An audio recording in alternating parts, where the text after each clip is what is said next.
Good morning, podcast. Welcome to the Pierre T. Lambert show. You are on the best podcast on planet Earth for creators. No kidding, because today I've got with me Becki and Chris. Now you might be wondering, who the heck is Becki and Chris? Or who are they?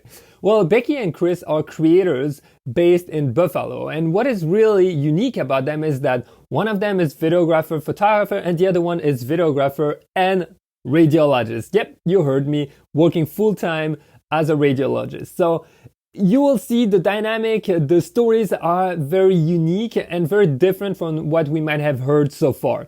And if you've ever wondered, how can you find your own style as an artist? Well, I believe this episode is going to be perfect for you because we will be talking about that. We'll be talking about the influence that other creators have on us, the influence of our own work on others, and also how can we really perfect our own style, because I think this is something that a lot of us struggle with, and it's constantly evolving. Sometimes we're not sure if it's going the right way. Well, we've got you covered because we're going to be digging on that. Also, we'll be talking about editing. We'll be talking about helicopters. Don't ask me why, you have to listen.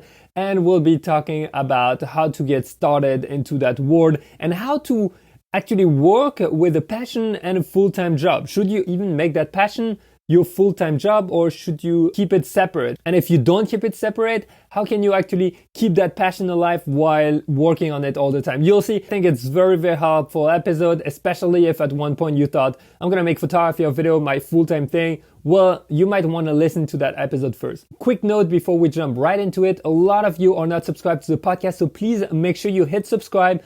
I want you to receive the new episodes that are coming out weekly. There are bombs of information. There's so much that you can learn in it. And I'm interviewing the best photographers and creators on this planet. So please, please, please make sure you subscribe and share it with your friends. With no further ado, let's get right on track and welcome Becki and Chris. Welcome to the podcast, Becki and Chris. Thank you. Thank you. All right, guys, give us a little bit of insight on where you're standing right now on planet Earth, what's surrounding you, and what kind of weather do you have? Is it tropical, or are you just like me in a miserable cold weather? We are in Buffalo, New York right now, and it is very cold. It was very windy yesterday. I don't know. I haven't been outside yet today, so I don't know what the weather is. Yeah, it's pretty cold. I thought you were going to ask where we were. I was about to say we're lying in bed. This is great insight for the photography, no? Are you having a special shoot right now? No, we're just lazing around. We're in podcast mode. There's some laundry laying next to us. Pretty messy. My phone's laying on top of a stock to direct the microphone at our faces. Very glamorous over here. That sounds like a great setup. I should try that. That's awesome. So guys, first of all, thank you so much for joining me on this podcast. For anyone listening who doesn't know you, who don't know, I don't know how to speak English sometimes, don't worry. So for anyone listening who don't know you guys, can you give me a little bit of your original stories? Who are you? What are you up to? And how did you fall into the photography and creators world? Do you want to ask that one? Okay. So I feel like we come from a time when photographer and videographer was not synonymous with creator. I feel like creator kind of is a newer term when sort of social media turned the cameras back on the user. But we've been sort of in the photography video game for, I guess, like decades now. Like I started shooting BMX videos when I was, I don't know, a kid in grade school in like 1999.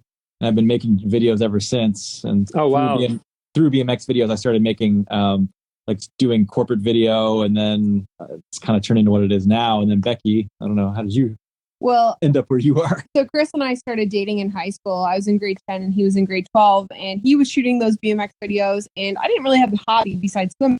So I decided to pick up my dad's film DSLR, and I started shooting photos. And film DSLR. I mean, film SLR. You're used to saying DSLR. You know? It's a hybrid version. Yeah, exactly. I laid a film camera down the other day, and there was no screen. Anyway, so I started shooting film in, I think it was 2003, 2005, 2003. Started shooting film photography, and then slowly over time, I got my first digital camera, and then I got into doing graphic design, which is what I went to school for, and then somehow picked up video, and now video is like it. I thought you were going to say when when you were young and didn't have many hobbies, your only hobby was watching me edit videos. That's true, actually. I did learn to edit, but I watched Chris edit his BMX videos. You watched and learned through osmosis. True.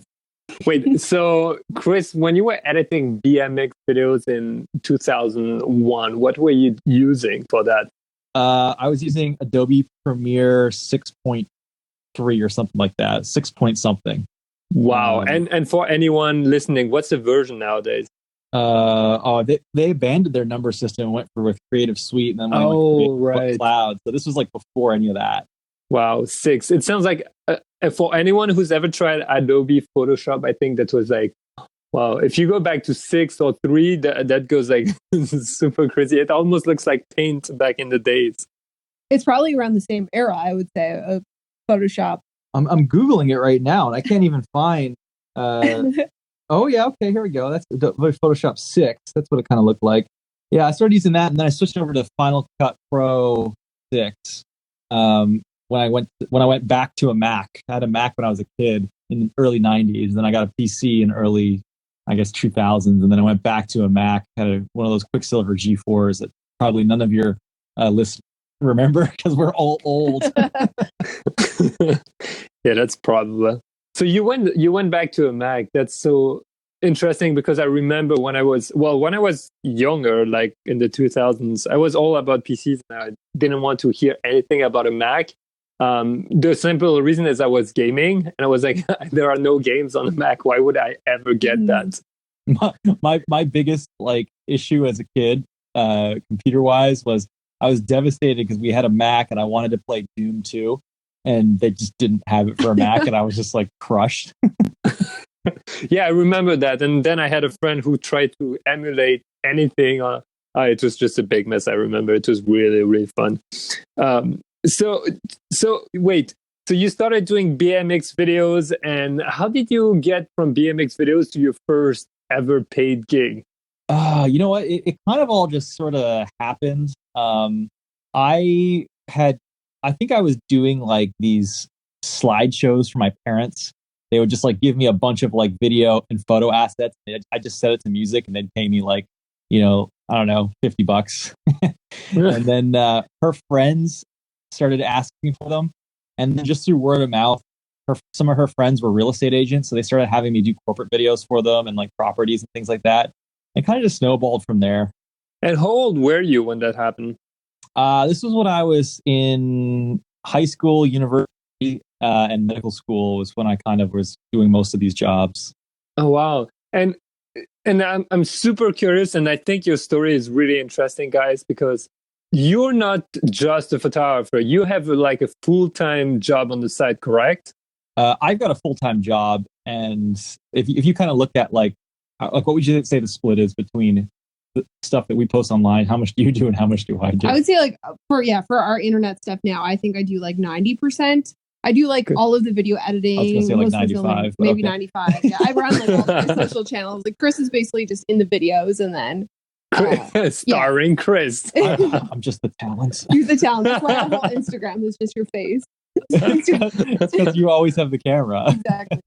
Yeah, so you work full time, and then I technically work part time, but I work from home, so it works out that I can kind of make my own hours. But yeah, you work like over full time.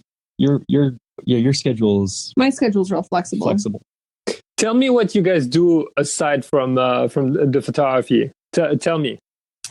I think like everything we do revolves around visuals. So I went to school for graphic design. My job is basically graphic designer, photographer, video, kind of like social media stuff. And then we're both really passionate about like home decor and home design, home renovations. Chris is also a helicopter pilot, so he does that. And you're an interventional radiologist, so you can talk a bit about that if you want. Yeah, so my job is is essentially doing minimally invasive surgeries using image guidance. So I guess that's the kind of common theme. I was drawn to radiology when I was in med school because it was all digital imaging, and I was very familiar with all the concepts. Pixels. Well, in radiology land, they call them voxels because they're volume. Weird. Oh, that's interesting. Getting into some weird stuff here now, but like bit depth is the same concept. All sorts of like unsharp mask, like doing like we would do these. We'd have lectures on digital image processing, it would all be stuff I already knew, and people would just eyes would glaze over like, this is boring. I'm like, oh, I know all this stuff already. I was drawn to that because of the imaging. It's just, you don't use it to make it look pretty. You use it for diagnostic and interventional purposes. So it's a bit of a different use of imaging.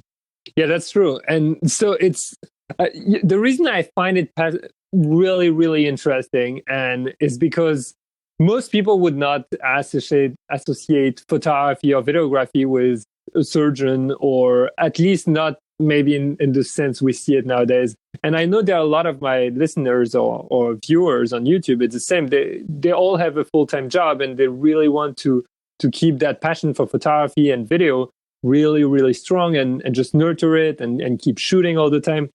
And guys, maybe you can give a 2 cents, but I was just thinking, someone was asking me, should I try to go full-time and work as a photographer and quit my other job? What do you guys say to people who ask you that? I always think, like, if you have a full-time job, start freelancing in the night. So if you work your 9 to 5, 6 to 10, 11, 12, work on your freelance gig, or on the weekends, work on your freelance gig, to the point where that when your freelance work starts to take over and you become so busy and you're making enough money that it feels comfortable and right to switch, then I think that's a good time. Or if you have, like, I guess, savings put away and some jobs lined up.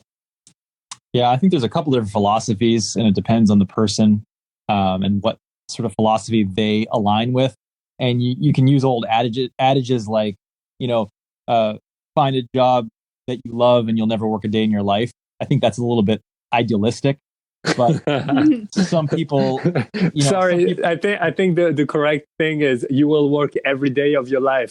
Yeah, exactly. Yeah. But I'm a firm believer that variety is the spice of life. We're going to go with old saying.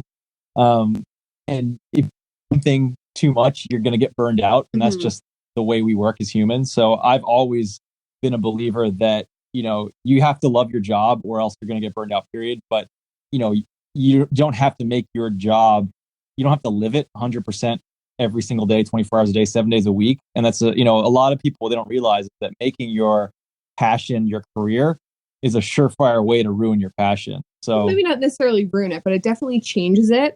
I should say change it. Yeah. It's a surefire way to change your passion, and whether you can maintain a healthy balance, it's only, I guess, time will tell. But you and I actually kind of are on opposite sides, not opposite outlook, but we've both lived both sides. Like, I've made my career, and I have hobbies on the side. Whereas you've taken your hobbies, which was always photography and video, and you've totally ran with it and made it your career. Yeah. And I don't know, you experienced? Yeah, I mean, like, there's definitely benefits. Like, I love my job, and I would never want to have it. Like, I love being a photographer. I love being a designer. It's fun. It's enjoyable, but there are definitely stresses. And when I did make those things my career, I noticed that things started changing. I wouldn't take my camera out for fun anymore because I may have just shot a 7 or 8 hour day, and I don't want to look at my camera now until my next job. So things like that started to change. You stop taking your camera out for fun. You stop taking your camera on trips, and you're only kind of using it for commercial jobs. So your kind of mindset changes a little bit. But I think when you go into it knowing that, you try not to let it ruin it, and you kind of create your own little side project so you don't get burnt out, and so that you kind of keep the passion alive, because it could very easily, when the stresses of real life and job and, getting paid kind of creep in, and sometimes you can associate your camera with a stressful time, and in the night times or on the weekends, you don't want to look at that because it brings you stress, because it reminds you of getting the bills paid, or, So it ruins it. It can. Yeah. It can. It depends. And I think it's all about, I think, mindset. And so the overall answer is it depends. It depends. Yeah. Yeah, I think it's very subjective for anyone, but I really, really like what you guys highlight. And I think it's something I try to tell people is, if you make it your full time, just like you said, Becki, it becomes something that you might not take for the escapism that you used it for. For example, like you said, I'm going to shoot videos so I'm releasing twice a week on YouTube. And during the World Tour, we had the travel channel also. So I would have it all the time. And for my wife or for myself, if I didn't have my camera, that was almost like my escapism, I'm like, oh, no camera. Oh, wow. But when you work full time, that's the reverse. You're like, oh yes, I can get my camera. It's great. So you always have to.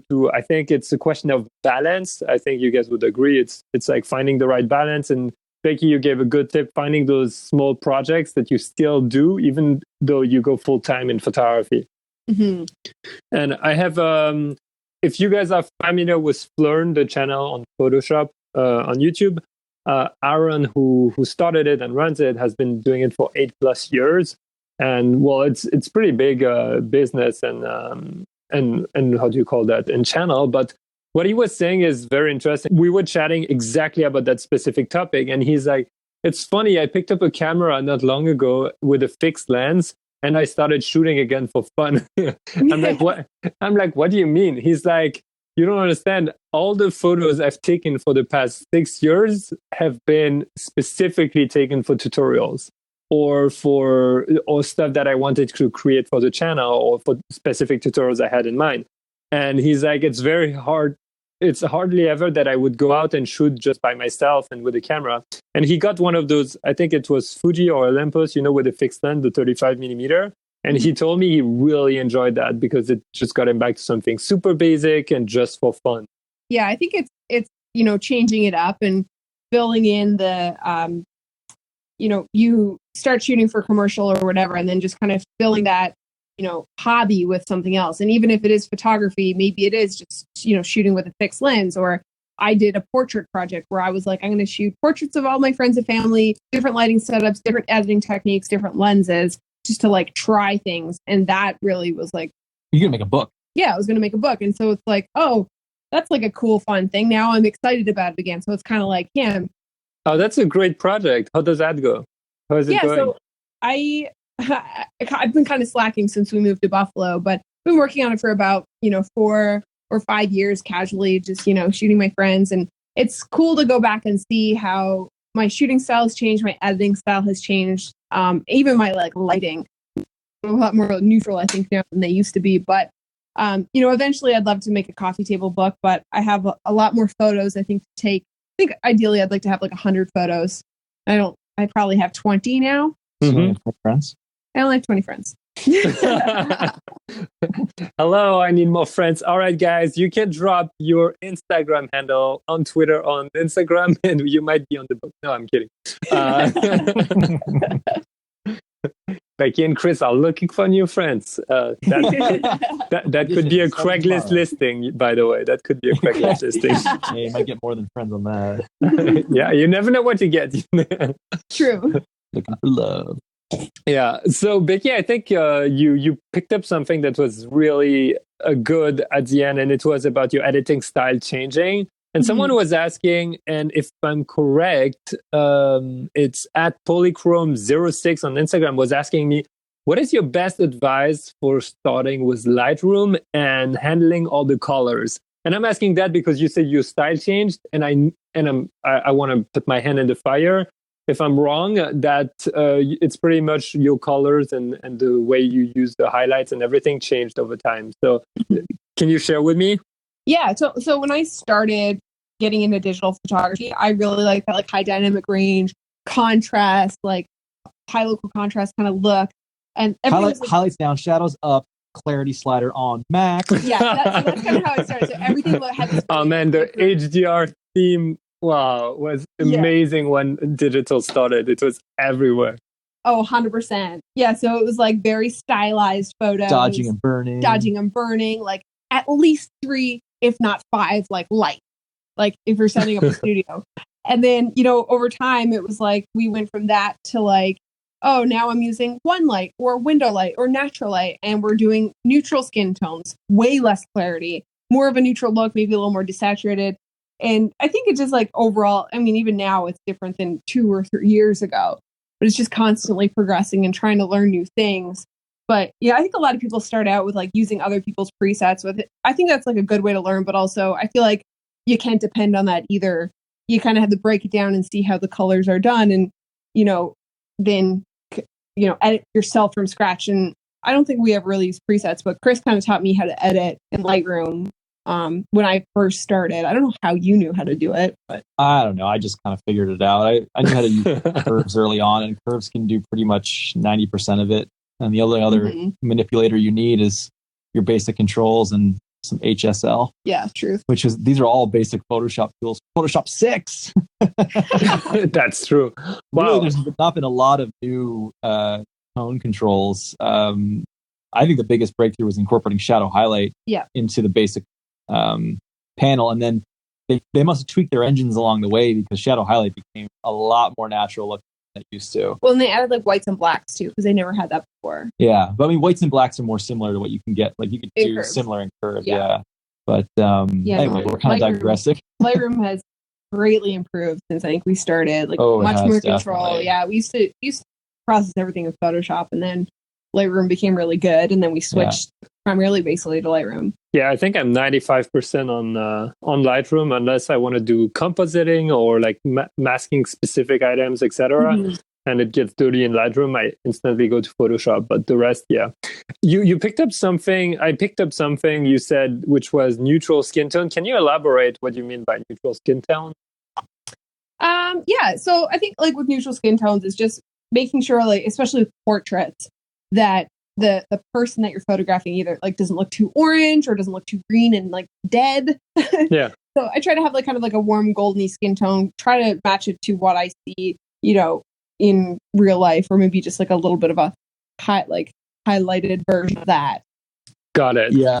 I think that it's funny because whether you come from a photography background or a cinema background, people use like very different terms. So I guess keeping your skin tones neutral is like a very common concept in video. It's using the secondary color corrections to like mask out, so you're adjusting everything but the skin. Yeah. So you can make your scene moody. But if you're a photographer, that's not really while you may do that, it's not like a concept that's well known to you. But I think that we've sort of just, where we come from both backgrounds, we sort of just blend the styles. No, that's great what you just mentioned, because it's something, I barely even knew about it before, as you mentioned, cinema, and I started watching videos about how they create those moods and the color grading, which is at the end of the day, it's just image editing, but like they really call it color grading. I was like, wait, I don't understand. Everything looks blue and yellow in that movie. If you take Blade Runner, for example, and you're like, but when you look at the movie, it doesn't shock you. Yet, if I had to do the same thing on the photo, it would shock me terribly. I kept trying to figure out why that was. And as you mentioned, I think the skin tones are edited a little bit differently, correct? Yeah, they would.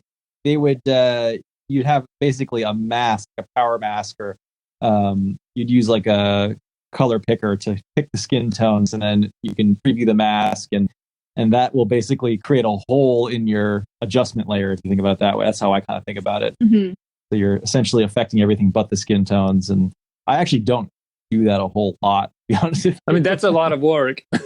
Yeah. But I do think that, coming from multiple backgrounds, I think nowadays the worlds are colliding between whether it be photography or video or just something as simple as color theory. Like everything it's almost like there's been an awakening where everybody's sort of now mashed in the same realm. Social media's kind of pulled everybody together. And now all of a sudden you get people doing crossovers, like photographers who are now really good at video in a very short period of time because they're just applying the same concept. It's all just now becoming digital image, whether it's 24 frames per second or one frame. It's just manipulating pixels and values. Yeah, I feel like you said, a lot of people just understood that. And as a photographer who never ever pressed the rec button on his camera for years, the day I was like, oh my God, what the hell is happening? Because I think the biggest difference, and that's a video that's coming up soon, and it's really understanding that you're not shooting raw, you're basically shooting a bunch of JPEGs, and you better make sure that it looks good in camera because you don't have much range afterwards to fix it.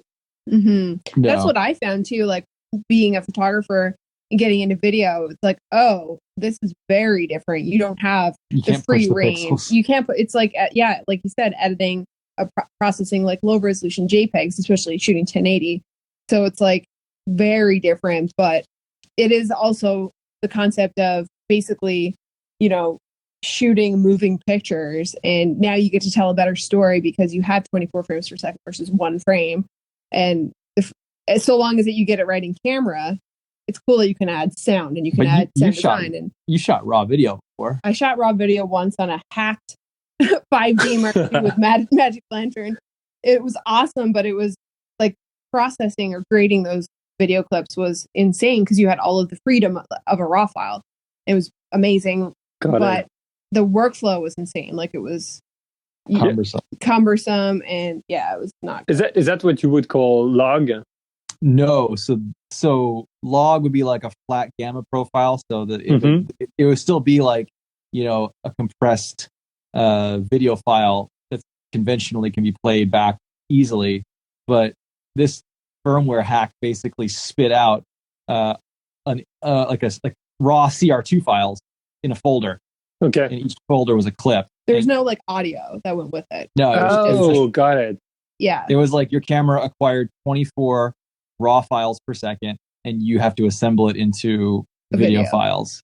Oh wow! Okay, it's as if you were doing a time lapse kind Correct. of. I mean, Correct. yeah. Okay, That's dropping exactly frames in a timeline. That's so interesting. And so the question of Polychrome was the best advice for starting on Lightroom. If I can just wrap up on that, I think from what we discussed, it's a lot about experimenting, and don't be afraid to touch all your sliders and see what they do. And then if you like something, you check it the day after, because usually after a little bit, we just get confused. And we end up with rainbow stuff that we like. And the day after, we're like, oh my God, this is so ugly. So always come back to your edits the day after. Look what you did, what you liked. And my tip also, I don't know how you guys work, but when I really try to pinpoint my editing style at the beginning, it was really about creating a lot of presets myself. Every time I would like something, I would save it, and then I would try it again on another photo and change stuff until I understood what was affecting what. And since you guys mentioned you use the curves a lot, I think you just did a video about histogram also, correct? Yeah, we did a histogram video, and then we did like a Lightroom showdown video where we kind of like both edited the same raw file. And we both did things completely differently. Like, Chris and I have different styles. He uses curves a lot. I use the HSL sliders a lot. Got it. And like the shadow tinting and stuff. But yeah, I totally agree with what you said. Like, playing around with the sliders, seeing what looks good, and then like walking away from it and coming back to it the next day. Like, that's huge. Got it. Yeah. And do you? Sorry, go ahead. I was just saying, I'm a pretty nerdy guy, and I'm a firm believer in not just photography, but everything in life. If you understand your tools, that's a requirement. So literally, if you go through and just watch tutorials on every single slider in Lightroom, and I guarantee you're going to have like an epiphany where you all of a sudden are just like a photo Jedi, and you just know what you need to do. When you know what the sliders do, and then it's a matter of gaining experience, figuring out and being able to hone your eye to know what you need to change. And then when you want to make that change, you'll know what slider to use. So yeah, or like if you have a look in your head, you know exactly how to create it because you know exactly what tools do what. Yeah. So it becomes a lot easier. And I should say, you won't become a photo Jedi overnight, because training your eye and being able to recognize when you see a photo exactly what that person did takes a lot of time. But if you follow along and just do tutorials with people and follow them along, you'll eventually get practiced, well versed in how those sliders change your image and sort of what techniques you're going to go to. You're like, okay, well, I know I'm going to put an S curve in the RG curve. I know I'm going to add a little bit of. I'm going to drop the red in my shadows. I want to tint it a bit acidy color and up it in the highlights to give sort of a cross process look. I know I'm going to shift my oranges and reds a certain way and my blues more to cyan. You have just little styles that you'll do, and eventually you'll come up with your own sort of techniques and your own style, and that's how you evolve your style. But yeah, getting back to your guys' original question, learn your tools and know them well. Mm-hmm. Yeah, I think that's the most important one. And it comes with practice anyway. So very, very important. Don't forget to practice a lot. I just picked up something again. I keep picking up stuff. It's funny. Two things. Can you make the RGB curves simple for people listening? imagine you have your curves, so you are changing the RGB, and so you can change how the black operates, how the light is on your image, etc. Do you actually go into each color channel and change the curves or not? Yes. Yes, I do. Okay. I do sometimes, but that's more Chris style. I think to do that. Yeah. I like being able to have full control over my color that way. You kind of have to develop and figure out sort of what does what, because it's a weird way to think in three colors. But it allows you to level up once you figure it out. It works for you. It's just a very powerful tool, I find. Okay, interesting. And do you use it mainly to change the colors, or to change the, how do you call that, the contrast, or the lightness or shadows in colors? Because if you've never tried it, I highly encourage you, anyone listening, if you've never tried, go in those curves and change your RG and B channels individually, and you will see it's gonna confuse you to hell. It's crazy. So how do you approach it? We're actually going to do a video on this. That was great. The Everyone go to Chris and Becki's channel. The histogram video was actually supposed to be a curves video, but then I realized if you don't understand histograms and tones, then you probably won't understand my explanation of curves. Yeah. So I kind of did the histogram as a prerequisite. So I'm still kind of trying to figure out how I'm going to explain it. Again, I'm the kind of nerdy one in the relationship. Yep. But it's sort of like it's a lookup table. It's an input and output. It's a mathematical transformation, and it's basically your x-axis is where your original tones in your image are, and your y-axis is where you want them to end up. So if you put a dot in the center of the curve and then raise it up, it's saying that anything that was in the middle of your midtones, and you move that dot up, it's now going to be brighter. You moved it up. And then in turn, if you move the dot down, it makes it darker. So it's just basically, it's telling you you've got a image with tones in it. It's just as a point, and you're just telling your image where you want it to end up. Yeah. That was kind of a convoluted, confusing way to explain it. So I really have to figure out how I'm going to explain it. Diagrams. Yeah. I think everyone's going to repeat that section maybe 3 times just to get it. Or what you can do is you can just cut all that out and not people, and just say that tone curves are a way to manipulate your starting and end point of your image. That is also a very good way to put it. No, it's great. We're not going to dwell too much into that, because without a video, it's just super confusing. So everyone just try with your curves. And if you're just starting out, don't get too confused about them. Just start editing with the rest of the sliders. And then whenever you feel a bit more confident, then you start watching a tutorial about the curves. And then you feel like you just learned something totally new, which is great. But don't get too confused overall, I would say. Guys, quick question from Billy. He's asking, which photographer do you follow and would like to shoot with? Oh, that's a good question. Any photographer? Could be anyone. I feel like Joey Lawrence would be my photographer of choice. He's been like Joey L. He's from New York. Actually, he's from Canada and then moved to New York. I started following him years and years ago when he was like 17, and he was like selling Photoshop tutorials to pay for his camera or something. And anyway, he's shot like a bunch of really famous people, but he's also shot like a lot of tribes over in like Ethiopia, and his work is beautiful, and he's done some documentaries, and he's probably one of my like bigger inspirations on the photography side, I think. So I'd love to like one of the longest inspirations, because he's he was relevant when you were starting. Yeah. Or he was just getting off the ground. But then also it's like you follow this person, and you've looked up to them, or you've liked their work for so many years, to meet them. It's almost like, you don't want it to ruin it, but. Can you repeat his name for anyone listening who is trying to pull up their Instagram and is just struggling like me right now? His name is Joey Lawrence, or Joey L. JoeyL.com. JoeyL.com. Got it. L, like the letter L. Yeah. Spelled out is his Instagram handle. Yeah. Oh, it's found him. Cool. Yeah, it's funny because like he's not like an Instagram, like he doesn't post a lot on Instagram. Like he posts a lot of stuff on his website, and he does like shows and things and these documentaries. So he's not really like I guess what you consider like an Instagram photographer, but his work is there, and it's stunning. What about you, Chris? That's really good. I'm going to choose Tyler Leckie, and he's a guy who lives in Niagara Falls, New York, so he's like 15 minutes away from us. We've actually had coffee with him. We just connected over Instagram, but we've never been shooting together, and his feed is absolutely insane. Oh my God, yeah. It's very moody, very just really nice, moody images, really. Pretty much all landscape, but his work is phenomenal.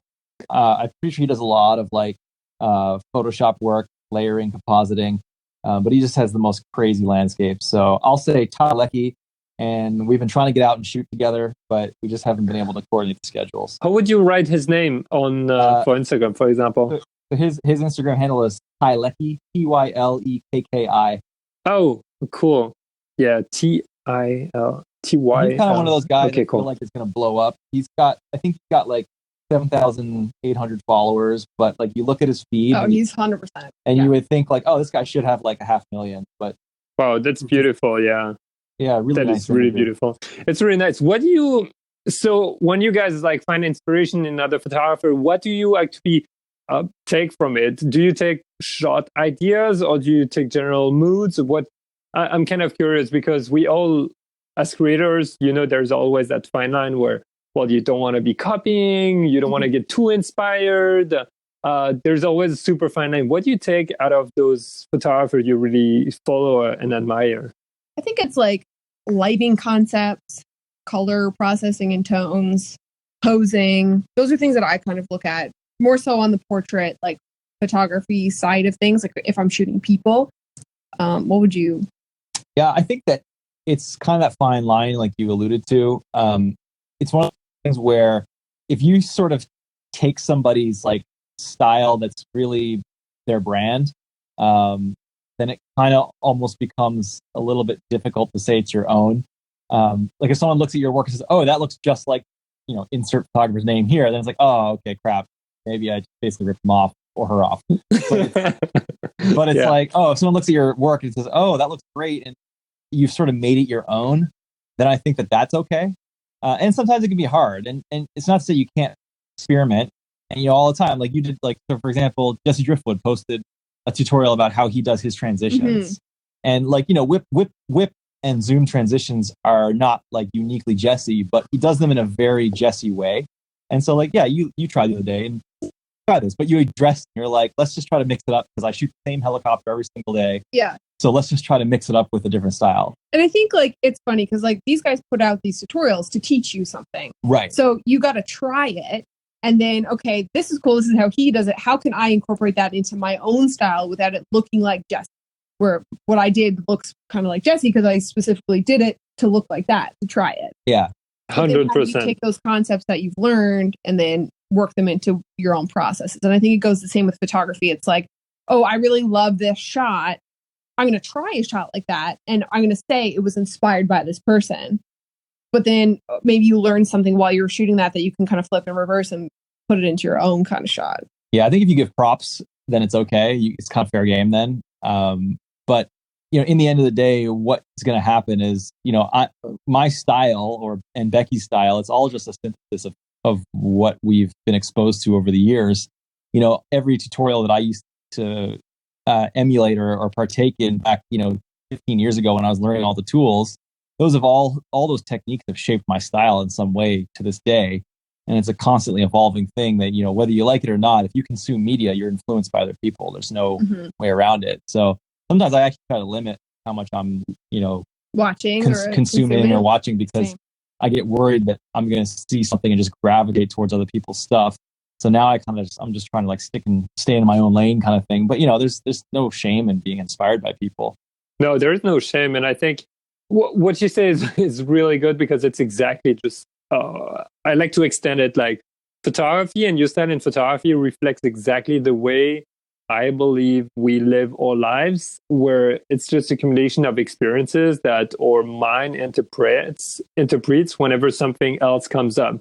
For example, you're going to shoot portraits with that style of the photographer and you really like it. You start integrating in your own life. And as you go, you're always going to repeat the same kind of things. And it's the same. Imagine you have an experience in life, a bad experience, whenever the same situation is going to come up in the future, you're going to think something bad is going to happen. And it's interesting to mix up a bunch of different things. Otherwise, you get stuck with your own vision that is too short, and you're not able to see a bigger picture or realize that everything could be different. Just like a portrait, just because you've been shooting portraits in the studio your whole life with 3 lights, doesn't mean you can't do it with just a window in the street, you know? Mm-hmm. And just because you make $10,000 a week doesn't mean because you have a bad life, you know? It's exactly the same way. I don't know if I'm going too much into the philosophical side of things, but I like to think about that sometimes, and it just reminds me that how much of an impact everything we're consuming has on how we're perceiving things and how we are spitting it out as artists. Mm-hmm. I agree 100%. Yeah, 100%. And Chris, what you say, do you do sometimes detoxes where you're like, okay, I'm not going to consume anything for a week, or I'm going to shut down that feed because I've been looking at it too much? Not really. Some days, like where I kind of, like I was saying, I work full time. Like I'm literally so busy at work. My phone is literally only being used to communicate with my team. Yeah. And I literally do not have time to open social media.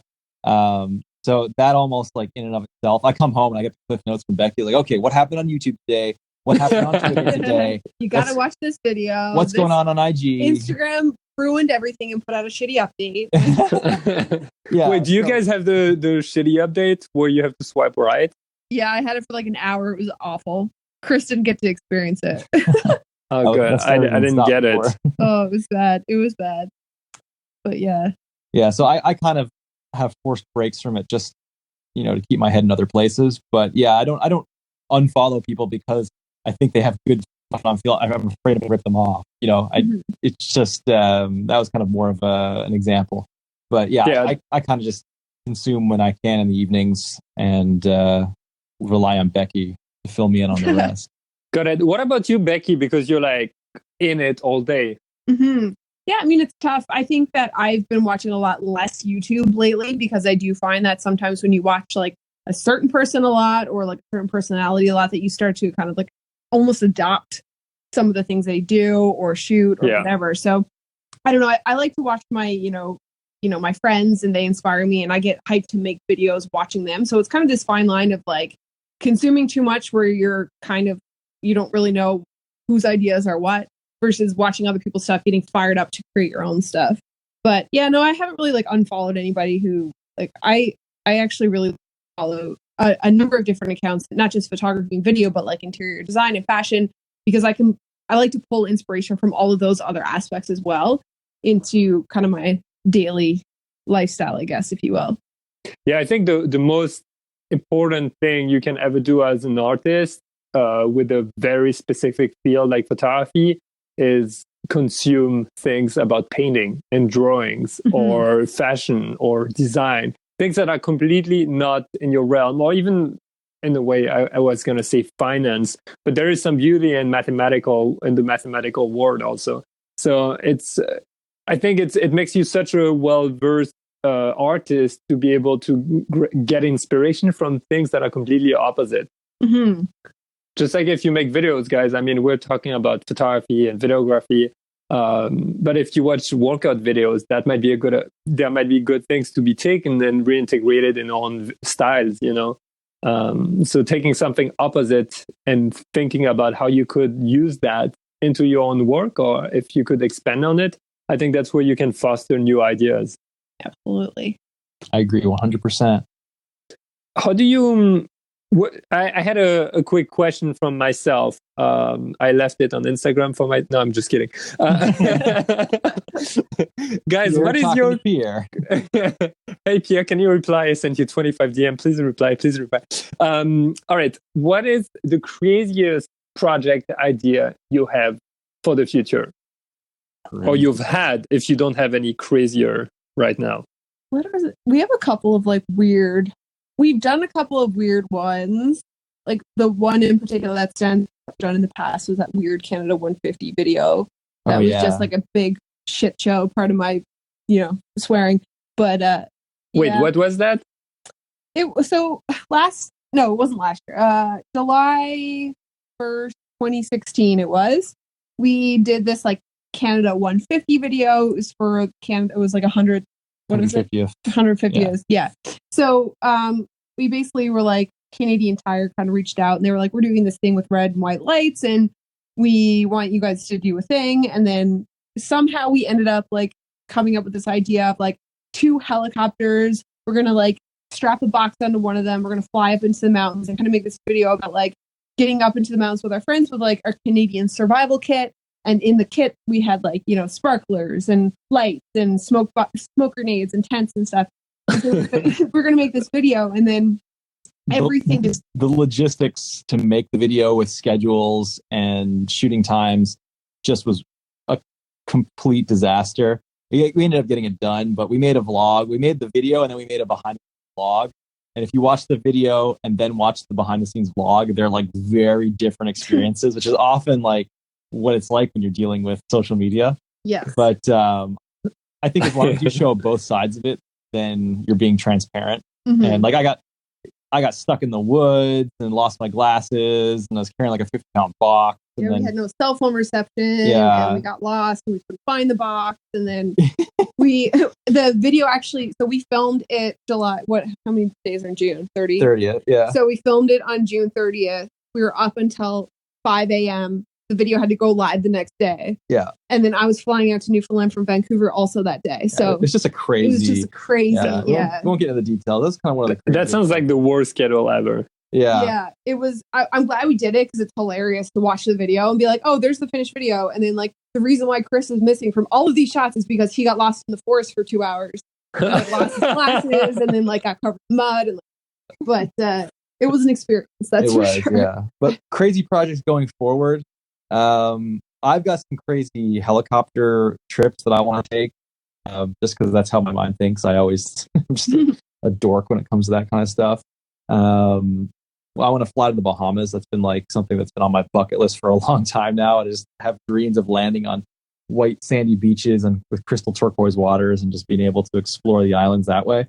But like from, you know, we have a lot of genres under our belt. So like from the home design standpoint, we want to do like a home renovation project soon. Mm-hmm. Actively looking, take on something like that. So nothing really like crazy. It's just, you know, things that we want to get done and want to do. That sounds great. I mean, that sounds pretty crazy for most of us, I would say already. What is that story with the helicopter? How did you get into flying and how did you get into, I think you got a helicopter for yourself, or how does that work? Tell me more. Yes. So actually the video that we're releasing on Sunday, I answer that question, but in a nutshell, I've always been interested in aviation since I was a kid. I was really into I was obsessed with the idea of having like RC airplanes when I was a kid, and I realized that they were way more expensive than what my allowance gave me. So I kind of never really done that. I did science projects on changing the elevator degrees on a model airplane and how it changes. You know, so I've always been interested in flying. So I got into helicopters it was 2015, and I realized I didn't know how they worked. So I started Googling it and watching videos on it, and I became obsessed. And then I was like, wow, I would just love to fly them. So that was all I've been thinking about since 2015. And I just made it happen, went to flight school. And then recently we purchased our own aircraft used. And now we're just going on helicopter adventures. That is so cool. And I remember when I was in engineering school, we did study helicopters a little bit because the mechanics inside are very interesting. And it's very, I mean, the fact that you have a giant propeller turning on top and you have the one on the, I don't know any technical names, but the one on the tail that's preventing it from having the helicopter to turn on itself. I don't know, was just mechanically very interesting. And we kept having those problems of speed and rotors. And anyway, it was just awful. Slosh plates, retreating blade stall. No, but I mean, the studies I did were forcing you to calculate the energy output of a mechanical system by knowing a few variables on the input. And it wasn't, I don't know if anyone ever realizes how complex everything you're using in your daily life is. Like mechanically, there's been engineers who had to think about everything. And maybe you don't even realize that it could be as simple as, let's say, a bottle opener that you twist. You literally have an engineer that had to calculate the force you have to put on the beginning of the system to know how much force you have coming out of the system and what kind of spring they're going to have to use for that. It was not just trial and errors. There's a lot of math behind it. And I was terrible at calculating. I was really bad. And calculating moment arms. Yeah, I was real. I was doing it because I had to. If I had a choice, I would have been like, okay, I'm out of that. Give me anything else. Thermodynamics were really fun for me, but mechanical, no, it was a little bit hard. How is flying a helicopter regulations in the US? Is it difficult to fly around, or is it super loose? How does that work? It's regulated all by the FAA, but you can pretty much fly anywhere, and just depending on what airspace you're in, you just sometimes have to talk to ATC on the radio, which is all stuff they teach you in flight school. So you can pretty much, outside of flying it into Trump Tower or around the White House, where there's restricted areas, you can pretty much go anywhere, and as long as you're talking to the right people. So Becki, you have the best drone around. Yes. Yeah. It's like, okay, take me there, go above 120 meters, no problem. I'm like, can you hover over here? Can you do another loop around this part?